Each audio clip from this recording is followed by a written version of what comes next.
Try nation সিরিজের ফাইনালে south আফ্রিকাকে 33 রানে হারিয়ে ট্রফি জিতেছে বাংলাদেশের যুবারা। বিশ্বকাপের প্রস্তুতির অংশ হিসেবে জিম্বাবুয়েতে ট্রাই নেশন সিরিজে খেলেছে বাংলাদেশ আন্ডার-19 টিম, যেখানে সাউথ আফ্রিকা বাংলাদেশের পাশাপাশি জিম্বাবুয়ে খেলেছে।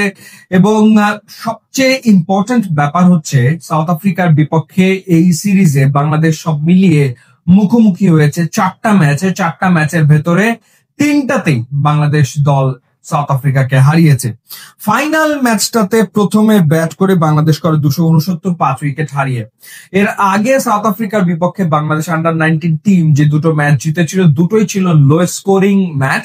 এবং লো স্কোরিং শুধু ম্যাচ না, লো স্কোরিং থ্রিলার ছিল, মানে লো স্কোরিং থ্রিলার বাংলাদেশ জিতেছিল। সো ফাইনালে আবার বাংলাদেশ 269 করে 5 উইকেট হারিয়ে এবং সাউথ আফ্রিকা আন্ডার-19 টিমকে বাংলাদেশ অল আউট করেছে 236 রানে। যদি ব্যাটিং এর কথা বলি, সেই ক্ষেত্রে অবশ্যই রিজান হোসেনের কথা আলাদা করে বলতে হয়। 96 বলে 95 রানের ইনিংস, 10টা 4 হাঁকিয়েছেন তিনি। এবং একই সাথে কালাম সিদ্দিকী 76 বলে 65 রানের চমৎকার একটা ইনিংস খেলেছেন।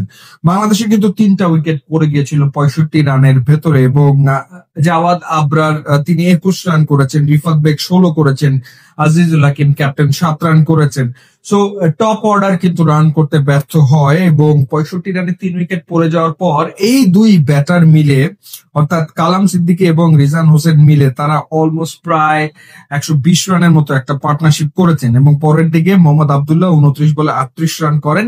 এবং সামিউন বশির মূলত আসলে এর আগে যে দুটো ম্যাচ বাংলাদেশ সাউথ আফ্রিকার বিপক্ষে জিতেছে, সে দুটো ম্যাচ তিনি জিতিয়েছিলেন তার অলরাউন্ড পারফরমেন্স দিয়ে। তিনি 8 বলে 13 রান করেছেন।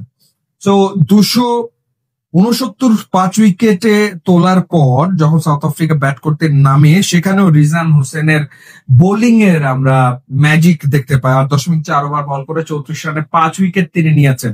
So almost century plus 5 wicket হতেই পারতো যদি না তিনি আসলে আনফরচুনেটলি 95 রানের মাথায় রান আউট না হয়ে যেতেন, তাহলে সেঞ্চুরি প্লাস 5 উইকেট এই কীর্তিটা তিনি গড়তে পারতেন।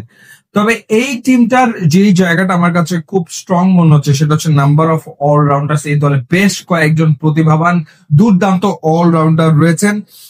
যেমন যদি বলি যে রিজান হোসেন, তিনি একজন অলরাউন্ডার, সেটা তো তিনি ফাইনালে দেখালেন। বোলিং এ 5 উইকেট নিয়েছেন, ব্যাটিং এ অলমোস্ট সেঞ্চুরি। এছাড়া সামিউন বশির, তিনিও একজন ভালো অলরাউন্ডার এই টিমের। এছাড়া আজিজুল হাকিম, তিনিও কিন্তু allrounder. So number of allrounder এর সংখ্যা এই দলটাতে বেশি এবং তারা আইদার ব্যাটে কন্ট্রিবিউট করেন অথবা বলে কন্ট্রিবিউট করেন। সো ডেফিনেটলি সম্ভাবনাময় একটা দল এবং এই দলটার পক্ষে আন্ডার-19 ওয়ার্ল্ড কাপে ভালো করার বিশাল সম্ভাবনা তো রয়েছে বটেই। একই সাথে এই দলের ক্রিকেটাররা আগামী 5 বছরের ভেতরে হয়তো ধারাবাহিকতা ধরে রেখে জাতীয় দলে অনেকে জায়গা করে নিতে পারে বলে মনে হচ্ছে। এখন বাকিটা ডিপেন্ড করবে যে এই প্লেয়াররা তারা আসলে কিভাবে করে পরবর্তী সময় তাদের ক্যারিয়ার বিল্ড আপ করছে, সেই দিকটার দিকেই আসলে মূলত চোখ রাখতে হবে, লক্ষ্য রাখতে হবে যে তারা ঢাকা প্রিমিয়ার লিগে খেলার সুযোগ পাচ্ছে কিনা, তারা বিপিএল এ পারফর্ম করতে পারছে কিনা। কারণ এর আগে আমরা দেখেছি অনেকে আন্ডার-19 টিমে ভালো করার পরেও বিপিএল এ সেভাবে ভালো করতে পারেনি বা ঢাকা প্রিমিয়ার লিগ ক্রিকেটে সেভাবে আলো ছড়াতে পারেনি।